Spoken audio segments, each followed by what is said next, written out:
Je vais redonner donc la parole à Jean-Christophe, qui va donc nous présenter la quatrième table ronde, quels impacts et quelles implications des États dans le Web3. On a commencé à évoquer le sujet de la régulation, de quel cadre donner à tout ce dont on parle de ce matin. C'est l'occasion dans cette table ronde d'explorer un petit peu plus ces sujets et de voir quel va être l'impact. Est-ce que ça va tuer l'innovation ou au contraire, est-ce que ça va faciliter l'adoption? On parlait il y a 2 secondes de l'échange qu'on doit faire entre la facilité d'utilisation et la liberté. Donc tout ça, ce sont des sujets qu'on va évoquer. Jean-Christophe, je te confie le micro. Merci Kevin. L'idée effectivement c'est de dézoomer un petit peu on a évoqué beaucoup la régulation, on a évoqué les risques systémiques, les risques pour les épargnants, pour les investisseurs, donc on se rend bien compte que le sujet est éminemment politique. Et donc les États, qu'on le veuille ou non, joueront un rôle éminent, structurant dans l'évolution de ces écosystèmes. On le voit dès à présent puisque des zones comme Dubaï aux Émirats arabes ont décidé d'investir massivement sur cette thématique et en l'espace de quelques mois ont réussi à attirer des centaines de startups et donc à prendre un certain leadership dans l'innovation sur ces sujets.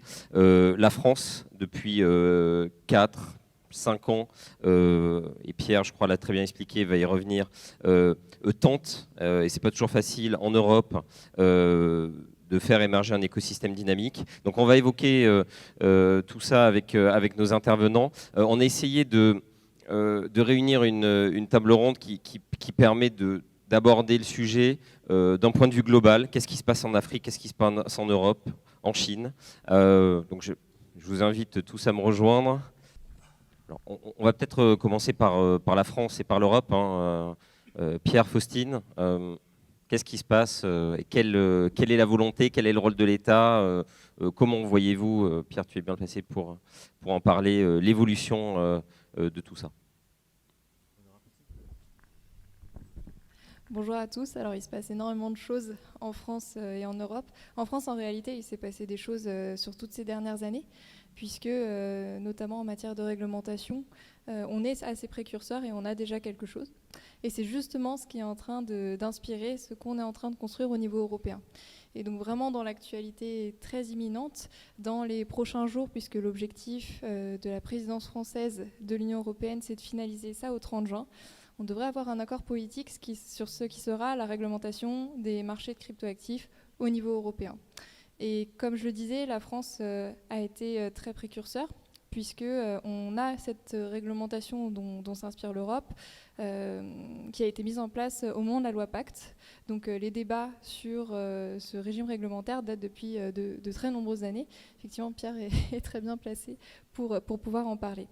Mais donc il y a une énorme actualité réglementaire qui forcément, avec l'actualité sur les marchés, fait que les débats sont assez difficiles. Assez riches et qu'il y a beaucoup de questions qui ne sont pas encore tranchées à une semaine de l'accord politique qui doit être trouvé, que ce soit sur la finance décentralisée, sur les NFT, sur les stablecoins, mais c'est pas étonnant puisque l'actualité sur tous ces actifs est également très riche et donc forcément les institutions européennes regardent de très près et tentent de s'adapter pour finaliser quelque chose à leur sens d'approprié d'ici la fin du mois.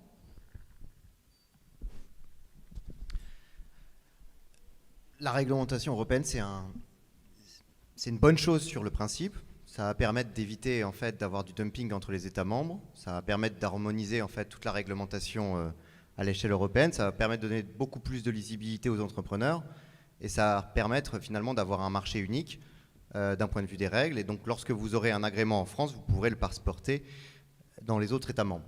Donc, sur le fond, je pense qu'on ne peut que être d'accord avec la nécessité d'avoir une régulation et une réglementation européenne. C'est le sens de l'histoire d'ailleurs du numérique. On voit bien que c'est dans les grands ensembles qu'il faut régir les règles et que c'est plus à l'échelle simplement de l'État-nation qu'on peut imposer des standards, ou tout du moins le monde étant numérique et que avec le phénomène de mondialisation, aujourd'hui, il faut qu'on voit un peu plus grand. Ça, c'est le point de vue du fond. Sur la forme, sur le texte, il y a trois textes, mais il y en a deux textes qui sont importants. Le premier, c'est en effet MiCA, Market on Crypto Asset. Et le deuxième, c'est TFR, qui, je crois, est Transfer of Fund. Le premier, plutôt attrait à la notion d'actifs.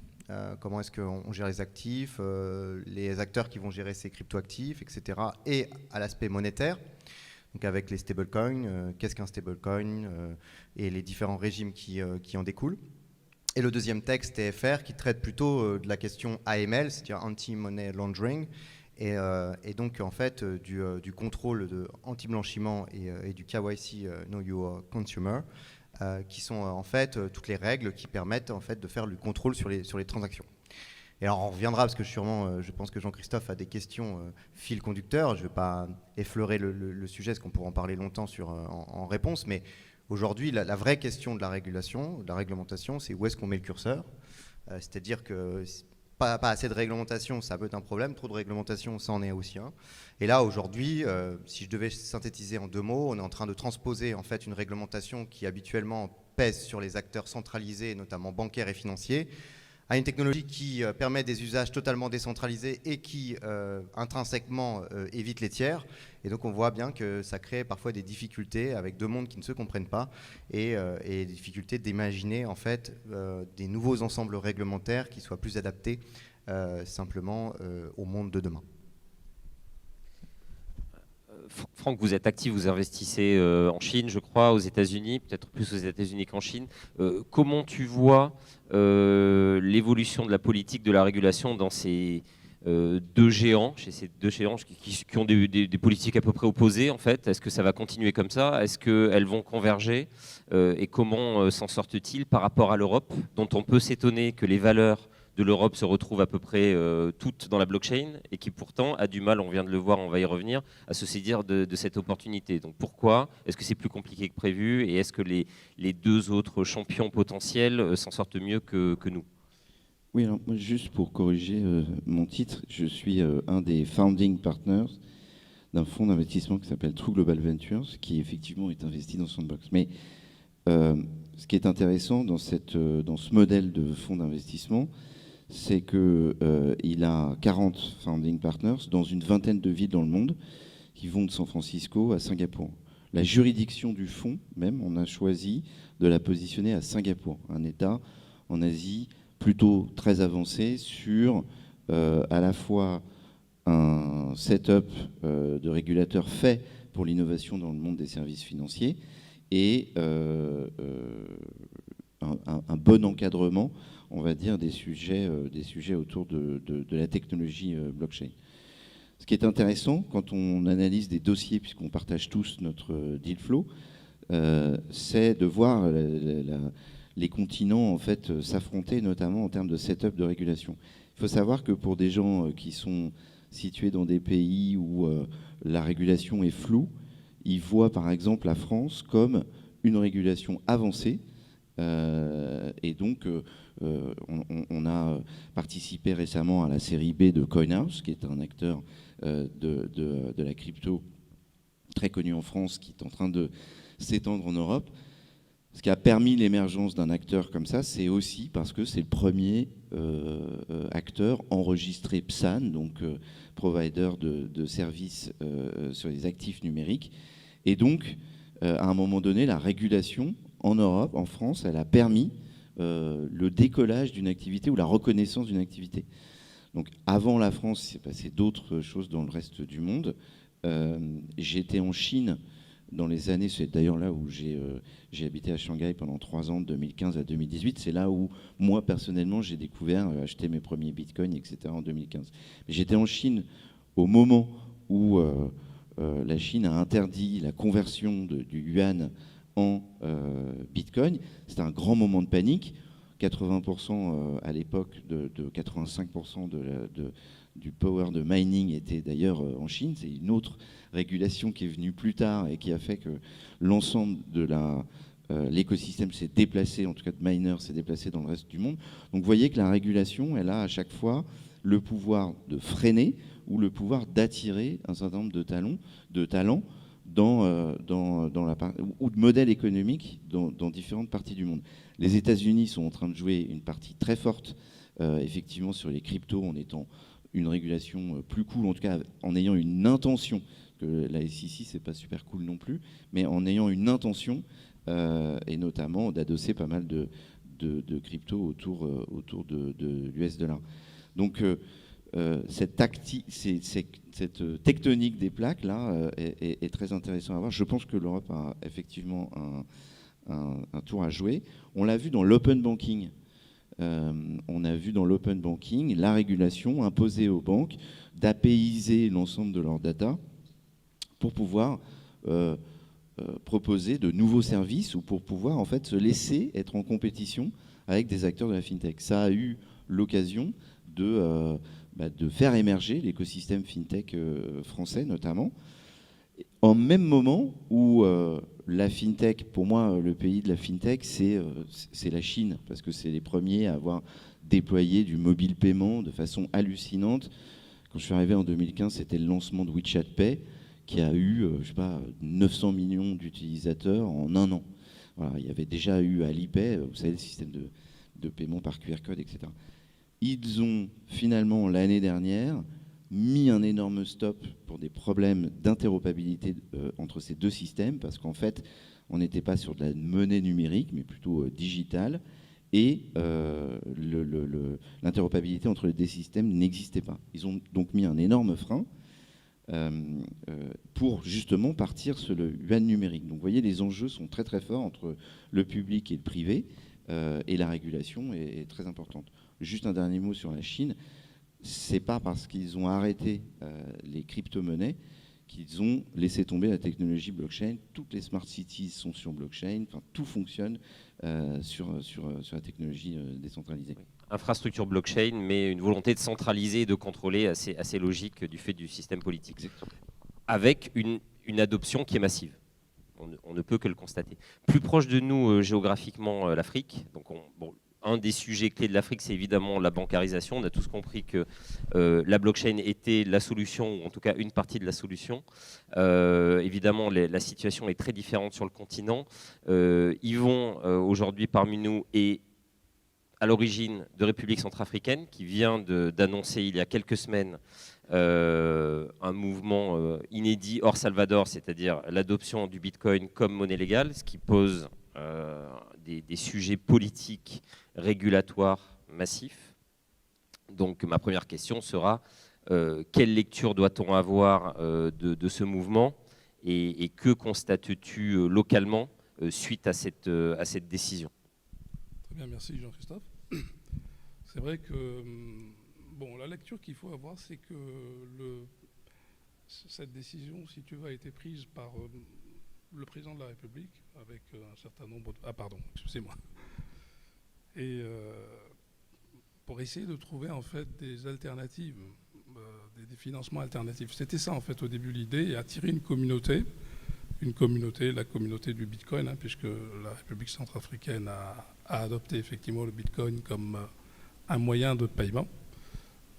Et donc du coup, il a fallu mettre en place tout un système, on va dire, d'encadrement, de régulation. Alors c'est vrai que ça a été extrêmement difficile parce que ça n'a pas rencontré, je dirais, l'adhésion des autorités monétaires d'Afrique centrale, de la région, que ce soit la commission de surveillance des marchés financiers, que ce soit la commission bancaire. Et là, il y a toujours effectivement, on va dire, des difficultés, des dissensions vraiment, et des positions très très marquées d'ailleurs dernièrement par la Banque centrale, en occupant la commission bancaire, qui s'est complètement opposée, c'est strictement opposé à cette adoption en fait du Bitcoin. Bon, moi je pense qu'il faut mettre en place ces écosystèmes parce que c'est des écosystèmes aujourd'hui technologiques qui, d'une certaine manière, peuvent apporter, à mon sens, beaucoup de choses à ces pays-là. En l'occurrence, un petit pays comme la République centrafricaine, c'est vrai qu'on a des contraintes aujourd'hui, si tu veux, de financement, on a des contraintes de valorisation aussi de nos actifs, parce que c'est un pays qui a plus de 497 indices minerais. Il faut quand même le savoir, de l'or, du cobalt, du cuivre, etc. Et aujourd'hui, ce pays, c'est quoi? C'est à peine 200 millions, 300 millions d'euros de budget. C'est difficile de pouvoir structurer cela. La question de la bancarisation, tu l'as évoqué, effectivement. La question de l'inclusivité, finalement, l'inclusion financière. On a un taux de bancarisation qui est extrêmement faible. qui ne permet pas, je dirais, et je crois que le taux de bancarisation doit être de 10 ou de 12 ou 13%. Les solutions de paiement, c'est vrai qu'aujourd'hui on a des solutions de paiement par les opérateurs de téléphonie. Ça reste quand même assez, on va dire, encore des coûts qui sont un petit peu prohibitifs. Mais c'est vrai que ça a donné quand même, si tu veux, un certain élan, on va dire, à la modernisation et à la transformation de ces pays-là. On reviendra sur l'Afrique puisque c'est un sujet très large et très divers dans les politiques qui sont appliquées, dans les potentialités. Pas très loin, le Moyen-Orient. Mathieu, tu connais très bien cette zone. J'ai évoqué Dubaï tout à l'heure. Je crois qu'aujourd'hui, on ne peut que constater que la politique de Dubaï en termes de attirer les talents, attirer le capital, il y en a déjà beaucoup localement, et appliquer une régulation qui est co-construite avec l'écosystème, c'est l'exemple à suivre et c'est l'exemple qui marche. Donc est-ce que, je dirais, derrière le tableau, les cuisines sont... le résultat est un petit peu plus nuancé et plus largement au niveau de GCC, donc de cette zone moyen-orientale qui est en train de s'intégrer, qui est une des plus faiblement intégrées au monde. Est-ce que c'est un enjeu stratégique pour l'ensemble du Moyen-Orient? Est-ce que ça résout les problématiques que l'on a pu connaître depuis quelques décennies? Comment vois-tu l'évolution de cette zone? Déjà, effectivement, là-bas, il faut largement distinguer les grands effets d'annonce, surtout autour de Dubaï, et puis la réalité derrière qui est encore en train de se passer. Donc, tout n'est pas fait, même s'il y a beaucoup de choses qui a été annoncé. Je suis assez d'accord avec toi. Globalement, c'est un exemple dont on a beaucoup de choses à tirer, y compris en Europe et en France. Dubaï se positionne très clairement comme un futur hub mondial ou le futur hub mondial de l'économie digitale et numérique et là-dedans de la crypto et de la blockchain. Ils capitalisent sur une structure qu'ils ont déjà mis en place depuis longtemps. Tu évoquais Singapour, hein, Franck. Le modèle historique de Dubaï, c'est Singapour, politiquement, économiquement, etc. Et on peut considérer qu'ils sont en train peut-être de dépasser Singapour, en tout cas sur le sujet des cryptos assez clairement. A fortiori, ouais. Ils capitalisent aussi sur leur structure économique qui est faite de régulations segmentées au sein de free zones spécifiques, etc. Ils en ont fait dans la crypto. Force est de constater, parce que ça n'a pas commencé il y a très longtemps, ça va très vite et ça marche très bien. Ils avaient annoncé des temps de passage ou des objectifs qui étaient assez ambitieux pour attirer des startups, attirer des talents petites comme des très grosses et des mondiales, Binance, Kraken, Co. Hein. Donc il y a des très grands noms qui se sont positionnés à Dubaï. Au final, ils sont même en avance sur ces temps de passage-là. Donc ça marche très bien. Ce que j'en retiens pour nous ici, deux choses. Déjà, je suis persuadé et je rêve d'une certaine manière de ponts plus importants encore à créer entre la France et l'Europe et Dubaï, les Émirats et le Golfe. Et deuxièmement, ils ont été très forts, à mon avis, sur 2-3 aspects. Il y a de la décentralisation, mais globalement, il y a une puissance, une impulsion politique qui est super forte là-bas. L'agenda digital, il est piloté par le prince héritier, directement, qui prend la lumière sur lui et qui drive tout le monde derrière lui. Deuxièmement, tu parlais de co-construction. Ça, ils le font très bien. Le privé a été, et les grands du privé qui sont internationaux, attirés sur place, ou les grandes boîtes locales, souvent gérées par des grandes familles, elles ont été complètement embarquées par la sphère publique et les familles régnantes pour co-construire cet écosystème et en faire quelque chose qui soit progressiste et avant-gardiste, beaucoup plus que castrateur. On pourra revenir sur quelques régulations qui se retrouvent à être plus castratrices qu'autre chose.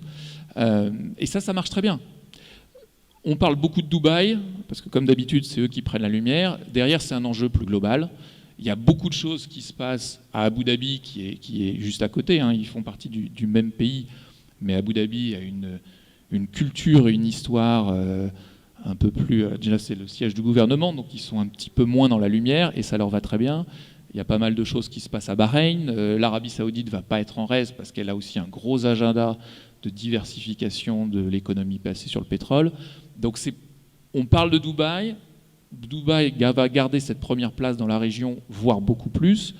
Mais derrière, c'est aussi un enjeu plus global sur la région, bien sûr. Oui, c'est un petit peu mon sentiment. C'est-à-dire que cette zone qui n'était pas destinée à se saisir de ces innovations arrive à les implémenter mieux, plus vite que toutes les autres, alors que la France et l'Europe, à qui l'opportunité était offerte, notre sentiment, c'est qu'on est en train de rater cette opportunité historique. Est-ce que vous partagez ça, tous les deux, qui êtes vraiment au contact des régulateurs et de l'écosystème? Est-ce que c'est déjà trop tard ou est-ce qu'on peut encore, je dirais, recoller aux bonnes logiques et aux bonnes politiques en la matière? Alors, je pense qu'il y a une vraie frustration de l'industrie française parce que pourquoi faire une réglementation avant tout le monde? Il y avait quand même derrière peut-être l'ambition, parce que la réglementation, comme l'a dit Pierre, a des bonnes intentions, d'aider ce secteur à se structurer pour en faire des champions, faciliter l'adoption vers ces champions par les utilisateurs français et européens, et donc créer vraiment une industrie compétitive. En tout cas, c'est ce qu'on devrait penser quand on pense réglementation en ambition sous-jacente. La réalité, c'est que, donc, comme je le disais, l'industrie est extrêmement frustrée, puisqu'il y a cette réglementation qui est en place en France depuis 2019. Mais derrière, on n'a pas l'impression qu'on encourage l'industrie à se développer, au contraire. Il y a plusieurs exemples qui peuvent le montrer. On a mis en place une réglementation pour l'industrie française avant tout le monde. On s'est dit on va peut-être mettre quelques contreparties en place pour être favorable au développement de l'industrie. Le premier problème quand on veut monter son entreprise crypto, c'est d'ouvrir un compte bancaire. Ça, depuis toujours, depuis que la première plateforme en France en 2011 est née. Et c'est toujours un problème aujourd'hui. Donc qu'est-ce qui avait été envisagé? C'est que pour ces acteurs français réglementés avant tout le monde, bénéficieraient d'un accès facilité au compte bancaire, c'est-à-dire qu'il n'y avait pas de raison que les banques leur refusent d'ouvrir un compte. La théorie, c'est celle-ci. En pratique, il y a toujours autant de difficultés pour les acteurs crypto à ouvrir des comptes bancaires, et puis les services à côté, le crédit, le financement, les services de paiement, etc. On a rendu une étude en partenariat avec KPMG en février. C'est 70% des entreprises crypto qui révèlent avoir des difficultés d'accès au compte bancaire. Donc déjà, un premier point de frustration, sachant que rien n'est fait au niveau des autorités pour aller voir les banques en leur disant « vous n'appliquez pas ce droit ». Un autre sujet, c'est qu'on a cette réglementation française qui doit s'appliquer à tous les acteurs qui adressent le marché français. Donc bien sûr, en premier lieu, les entreprises françaises, mais pas uniquement. Une entreprise étrangère qui adresse le marché français est censée, et je dis bien censée, respecter la réglementation française. Or, il suffit de regarder la liste. On a aujourd'hui 39 prestataires qui sont enregistrés auprès de l'autorité des marchés financiers. La très très très large majorité sont des entreprises françaises et on retrouve pas forcément les plus grosses plateformes que bien sûr tout utilisateur français ou européen va utiliser. Les grosses plateformes étrangères. Et de la même façon qu'on ne fait rien pour appliquer le droit d'accès au compte bancaire, on ne fait rien contre la concurrence illégale des acteurs étrangers avec les entreprises françaises qui, elles, se sont bien enregistrées et qui donc, elles, en plus, sont vertueuses en matière de réglementation, sont plus sûres, favorisent la lutte contre le blanchiment et le financement du terrorisme. Donc ça, c'est au niveau français. Et on a la crainte aujourd'hui, l'association et ses membres, de reproduire les mêmes erreurs au niveau européen. Parce qu'on est encore donc en train de réfléchir à cette réglementation qui va arriver en avance par rapport au Royaume-Uni, aux États-Unis, à l'Asie. Donc de la même façon, on va créer des règles avant tout le monde.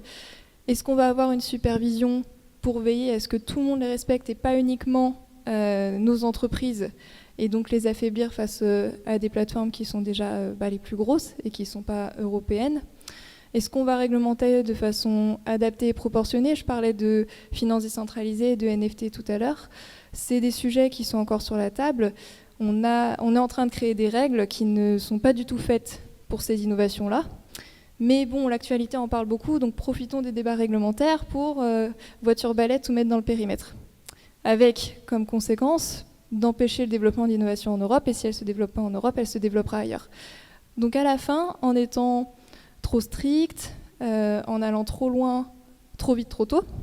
Le risque, c'est qu'on empêche l'innovation de se développer en Europe, on empêche le secteur de se développer en Europe. Si on n'a pas d'entreprise en Europe, comment on fait pour atteindre nos objectifs en matière de réglementation qui sont vertueux, c'est-à-dire la lutte contre le blanchiment, la lutte pour la transition énergétique, la protection des investisseurs, la stabilité des marchés, tous ces objectifs, si on n'a pas d'entreprise à superviser et qui vont porter ces valeurs, on ne va pas les atteindre. Et on va faire grossir une industrie ailleurs qui, elle, ne porte pas ces mêmes valeurs. Et on va proposer, en fait, on n'aura pas le choix que de proposer aux citoyens français et européens d'aller vers ces acteurs qui sont beaucoup moins vertueux. Donc Pierre parlait de curseur tout à l'heure, c'est exactement ce curseur qu'on essaye de faire bouger dans le cadre des derniers débats avant cet accord politique dont je parlais sur MICA et sur TFR. Il y a la protection de l'utilisateur, il y a aussi le développement de l'innovation. Il faut trouver le juste milieu pour que les deux objectifs soient remplis, puisque sinon aucun ne sera atteint en réalité. Bien sûr. Au-delà de la régulation, je crois qu'il y a un deuxième enjeu, ce sont les talents, puisque c'est eux qui font émerger l'innovation, c'est eux qui la scale, c'est eux qui la financent de plus en plus, on l'a vu ce matin. Quelles sont les politiques et quels sont les premiers résultats en termes de garder ces talents et en attirer plus? Alors peut-être revenir vers l'Afrique, puisque au-delà de la non-bancarisation ou de la bancarisation insuffisante, l'Afrique souffre de l'évasion massive de ses talents depuis toujours. Donc est-ce que, au-delà de la RCA, au niveau continental, c'est une opportunité pour conserver les talents et construire des écosystèmes avec ces talents, ce qui jusqu'à présent a échoué sur les dernières vagues d'innovation? Est-ce que c'est déjà vu et compris comme ça ou pas encore? Disons que c'est difficile de pouvoir, si tu veux, donner une position globale de l'Afrique sur ces questions-là, en fait, de réglementation, d'innovation. Pourquoi? Parce que même si l'Afrique est un continent, il n'en demeure pas moins, si tu veux, qu'il y a des... C'est pas un groupe homogène. Donc il y a l'Afrique de l'Ouest, l'Afrique centrale, l'Afrique de l'Est et de l'Ouest. Et il y a des organisations, donc des organisations supranationales, donc régionales, etc. etc. Aujourd'hui, ce que j'ai envie de dire, c'est que bon, sur les pays les plus avancés en matière de réglementation, c'est vrai qu'il y a la République centrafricaine, on va dire, puisque bon, avec l'adoption du Bitcoin, ils ont dû se pencher sur ces problématiques juridiques, certainement aussi bien accompagnés par un certain nombre d'entreprises et de conseillers juridiques français, puisque la France est très avancée sur la question. Il faut quand même rappeler aussi que c'est un pays francophone, hein. Donc c'est vrai qu'il y a encore des liens, et on est dans une donne de la francophonie, donc ça facilite la coopération, on va dire, hein. Même si bon, il y a des aspects géopolitiques, politiques, géostratégiques, etc. Et c'est vrai que le pays n'est pas, pour l'instant, en très bonne relation, on va dire, avec la... Il y a des divergences politiques, mais une convergence culturelle toujours. Ceci étant, voilà, il y a une convergence effectivement culturelle. Donc la République centrafricaine, elle a surpris tout le monde, en fait, hein, parce que personne ne l'attendait. Et c'est vrai qu'avec cette adoption du Bitcoin, faire venir cette communauté, comme je disais, ça répondait pas forcément, on va dire, à la recherche de la mise en place d'un écosystème vertueux, de mon point de vue, hein. Mais par la suite, je crois que les pouvoirs publics ont vite compris en fait comment devait fonctionner cet écosystème, parce que au fond, de ce que je comprends, c'est que soit vous avez dans cet écosystème des mercenaires, et ceux qui viennent véritablement pour, comment dirais-je, à la recherche du profit. Je pense que c'est pas forcément ce qui est recherché ici.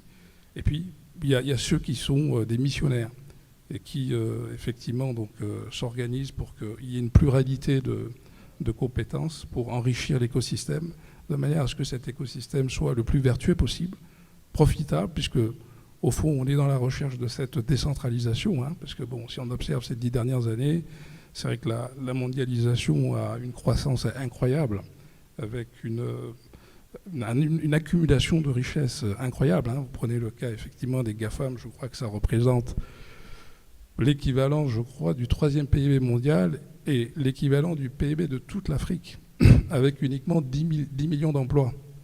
En Afrique, aujourd'hui, c'est 200 millions de chômeurs. C'est quand même, vous voyez, il y a quand même quand même des équations on a du mal un petit peu à comprendre. Mais alors, donc, attirer les talents. En Centrafrique, on est au début. C'est-à-dire qu'il y a des pierres qui ont été posées pour avancer et mettre en place un écosystème.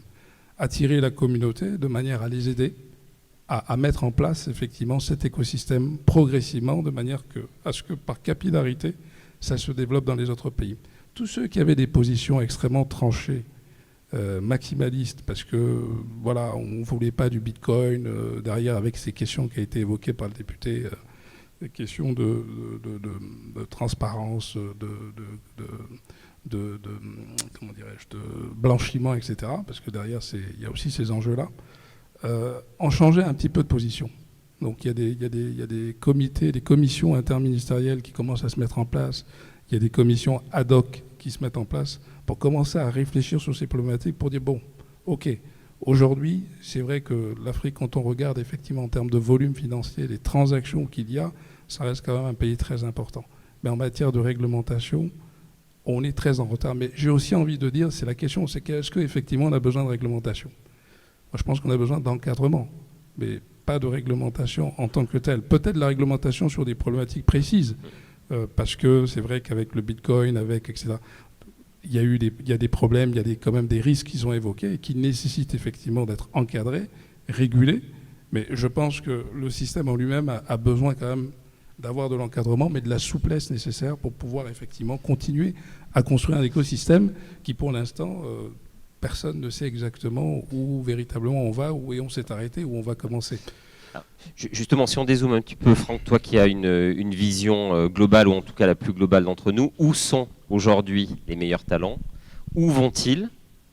Alors on a plutôt le sentiment qu'ils vont au Moyen-Orient et à Dubaï, mais est-ce que c'est une vision marketing déformée ? Est-ce que c'est une réalité ? Et où fondamentalement est le meilleur deal flow qui t'arrive tous les jours ? Oui, c'est une excellente question. Il y a les talents, il y a les cas d'usage qui viennent souvent des clients ou donc des industries. Donc, par exemple, en France, on a l'industrie du luxe qui, du coup, crée un cas d'usage sur les NFT, etc. Donc, il y a pas mal de deal flow autour de ça. Je pense que voilà, les talents, en France, on est assez bien lotis, et notamment la DAO Founders de Toulon, mais bientôt, et aussi Paris-Saclay, etc. Je pense qu'on a une bonne économie de talent. Il y a le régulateur, bien entendu, mais il y a aussi l'argent. Et donc, ça dépend à quel stage on voit les projets arriver. Donc, ce qu'on voit en ce moment sur ce critère en fait de financement des dossiers, et on voit beaucoup de early stage en France. À un moment donné où aux US et en Asie, on voit, et Middle East, on voit plutôt des dossiers late stage. Voilà. Et donc, nous, on a décidé de monter un follow-on fund, donc un fonds successeur du fonds précédent. Le fonds précédent étant essentiellement déployé en série B. On est prêt, avec ce nouveau fonds de 146 millions d'US dollars, à déployer dans des stages de série C, série D, pré-IPO, auxquels on croit beaucoup à cette période-là, et en plus, en plein crash du marché sur lequel on pourrait entrer avec un discount assez intéressant ou des valos qui seraient susceptibles d'être impactés par la période en cours. Donc, on voit différents stages de dossiers, et notamment en France, à mon sens, plutôt du early. On a des petits camarades qui commencent à setuper du fait de ce petit retard à l'allumage sur l'Europe, sur des dossiers blockchain, Web3. On voit beaucoup de fonds se setuper, y compris avec des géants du capital market. Je ne vais pas les citer, mais en gros, il y a des grands fonds d'investissement qui sont en train de setuper des tout petits véhicules crypto pour faire du early, qui, à mon sens, arrive pas forcément en phase avec ce qui est en train de se passer dans le reste du monde. Donc voilà, c'est une réponse à ta question. Mais en vous écoutant, ce que je comprends, c'est que fondamentalement, on a les meilleurs talents, les meilleures idées plutôt en Europe et en particulier en France. Mais la pire des régulations, ou en tout cas, ça en prend la voie. Est-ce que c'est aussi simple que ça, ou ou Mathieu, je ne sais pas, avec... et j'ai l'impression, moi, qu'à Dubaï, les talents sont pas encore tout à fait là, ils arrivent. Le capital est là et la régulation est un vrai moteur. Donc on est presque à renverser en termes d'image. Oui, et il faut voir aussi que la réalité de Dubaï comme du Golfe, c'est, pour la faire à la grosse, c'est 10% de nationaux dans les populations sur place. Donc ils ont l'habitude, et c'est comme ça que l'économie et le pays fonctionnent, d'attirer des talents de partout dans une économie qui est très pro-business et ouverte relativement sur les mœurs. Donc oui, ils ont cette capacité de attraction qui est très forte. Ils ont évidemment le capital, en plus des infrastructures et de la qualité de vie qui est pas si mal, quoi. Voilà. Je voudrais juste rappeler quelque chose quand même, pour aller dans le sens de la France, et de ce fait-là, Maïka est d'autant plus dommageable.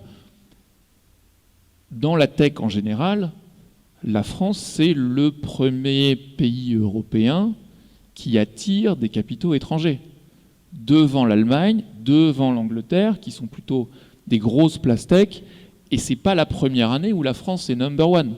Ça fait plusieurs années consécutivement que c'est le cas. Donc la France, on a une vraie carte à jouer pour être fer de lance de la tech et de la crypto-économie en particulier.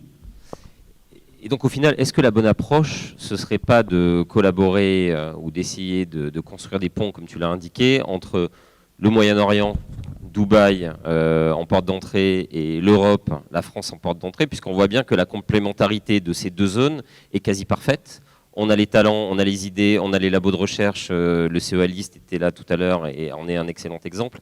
Et au Moyen-Orient, il y a, on va dire, une certaine flexibilité régulatoire. Il y a du capital et il y a une vraie vélocité de ce capital qui est inconnu en Europe et qui le restera certainement. Donc, est-ce que c'est pas ça, je dirais, la piste que chacun de nous, à notre juste place, doit rechercher? Et si oui, comment le faire? C'est une question ouverte, hein. Oui, dans une industrie, pour compléter ta question en fait, dans une industrie sans frontières, dans lesquelles les entreprises ont une énorme flexibilité puisque déjà nativement décentralisées.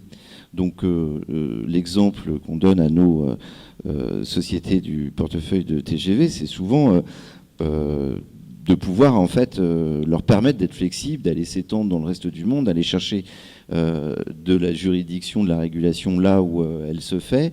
Et donc quelque part, ces régulateurs, ils sont en compétition les uns avec les autres parce que ces sociétés ont la flexibilité de pouvoir changer de juridiction assez facilement. Donc si on croise les 4 critères dont on a parlé tout à l'heure, les talents, les clients ou les use cases, l'argent et le régulateur, effectivement, on va voir arriver des collaborations cross-border sur des entreprises dont on va peut-être moins comprendre dans quelle juridiction elles sont, où elles vont pouvoir avoir cette juridiction un peu plus flexible.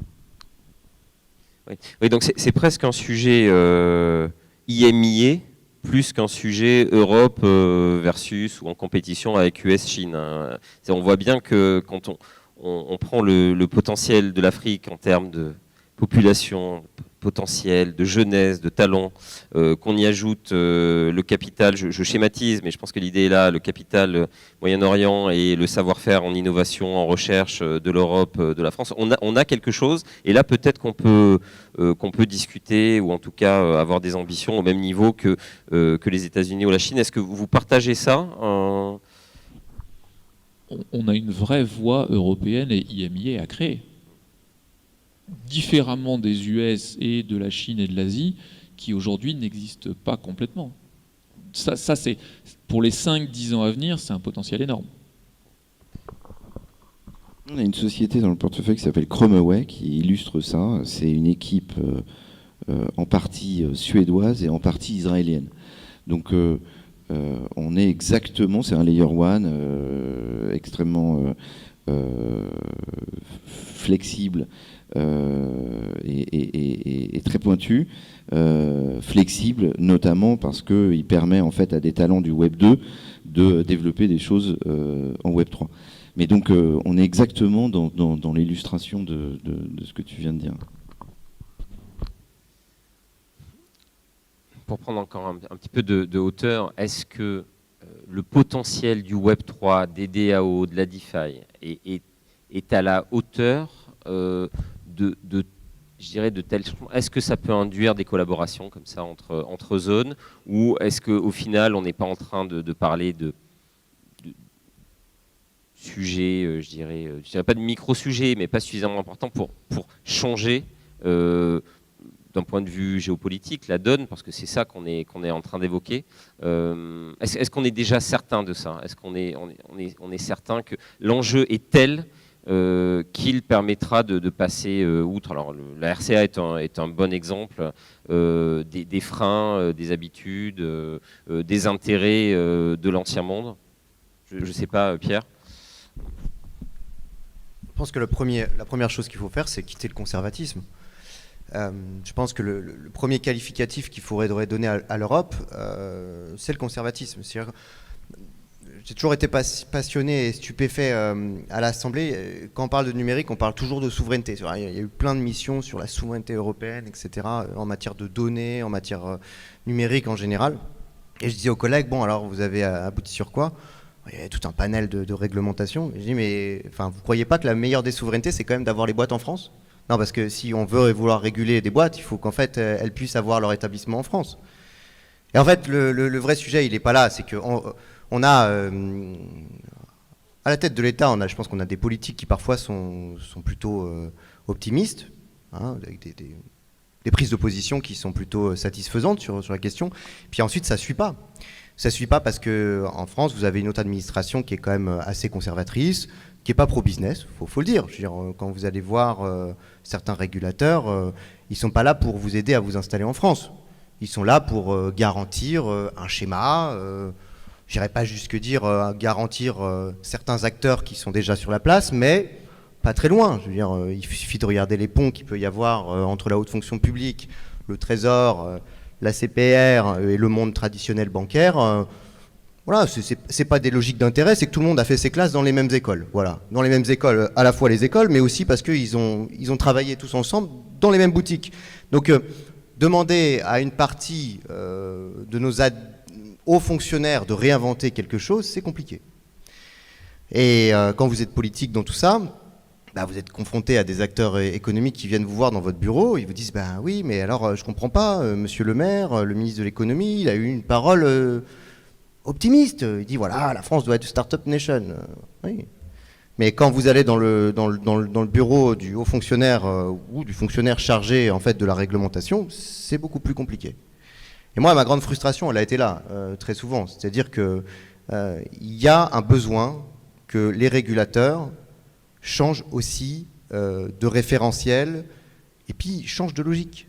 Bien entendu que le régulateur, il est là pour trouver un compromis entre l'économique et la protection du consommateur.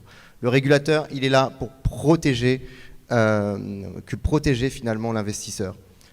Et il y en a besoin dans cet écosystème. Enfin, je veux dire, quand on voit aujourd'hui le comportement de certaines structures de l'écosystème depuis un mois, de ceux qui interdisent les withdraws à ceux qui cachent leur comptabilité, qui n'expliquent pas comment aujourd'hui sont exposées leurs réserves, le manque de transparence est flagrant. Et je ne vous parle pas de ceux qui font des délits d'initiés, de ceux qui manipulent les cours et autres. Donc il y a un besoin de réglementation. Et ça, je pense que ce n'est même pas qu'une question de souplesse, c'est un besoin pour qu'aujourd'hui, la promesse de la blockchain et derrière de la finance décentralisée soit vérifiée dans la mesure où elle est là pour servir les petits portefeuilles. Ce que permet de faire la DeFi, pour rebondir à ce qui avait été dit dans l'autre table ronde, c'est qu'elle permet notamment de s'exposer sur des produits qu'aujourd'hui seuls les gros patrimoines ou les grosses entreprises peuvent faire. Et donc, si on veut qu'un jour, cette finance, elle soit véritablement juste et équitable, il faut pouvoir s'en donner les moyens. Donc non, l'Europe, le vrai sujet, l'Europe, c'est qu'elle doit, le politique doit avoir de la vision, il doit être un visionnaire. Il n'est pas là pour réglementer au jour, ils doivent se dire, voilà, le pays va aller dans telle direction, la technologie va sûrement emprunter telle voie, voilà où je vois le pays dans 10 ou 20 ans. Le régulateur, il applique bien entendu les règles qui sont pensées par le politique. Mais il faut trouver un équilibre entre ces deux. Et aujourd'hui, force est de constater que nous avons des hauts fonctionnaires qui sont conservateurs et des politiques qui n'ont pas de vision sur le sujet. Et je pense que c'est ça le problème en Europe. Et c'est certainement là où Dubaï... je crois tu vas nous manquer, Pierre. On est bien aligné là-dessus. Je crois que c'est là où Dubaï se différencie aujourd'hui avec les résultats qu'on connaît. Nous, on pense que... un pays seul n'y arrivera pas, il faut créer des ponts, il faut créer des ponts entre zones, il faut créer des ponts avec l'Afrique, puisqu'il y a une potentialité immense, on le sait tous, et c'est des initiatives plutôt privées, plutôt régionales, locales c'est évidemment trop petit, qui peuvent créer des écosystèmes qui fonctionnent en Afrique, en Europe. Bon, Dubaï l'a déjà très bien fait. Créer ces ponts entre ces écosystèmes, c'est un jeu de vitesse, il faudra aller très vite, c'est une opportunité unique pour l'Europe, dans 3 ans c'est déjà trop tard, donc je pense qu'aujourd'hui on est un certain nombre d'acteurs à partager cette vision, on la partage avec la métropole et avec l'Agence de développement économique, c'est très bien, il y a énormément de travail, je pense que tout le monde en est conscient, c'est la face nord, mais il ne faudrait pas se réveiller dans 5 ans et se dire qu'on a raté le Web 3 comme on a raté le Web 2, comme on a raté le Web 1. Le Web 4, on sera tous beaucoup trop vieux, donc c'est maintenant, et chacun dans le cadre de DAO, dans le cadre de projets, dans le cadre de start-up, dans ses investissements, peut amener sa pierre à l'édifice, et c'est ce qu'on souhaite tous. Merci à tous pour la qualité des débats aujourd'hui.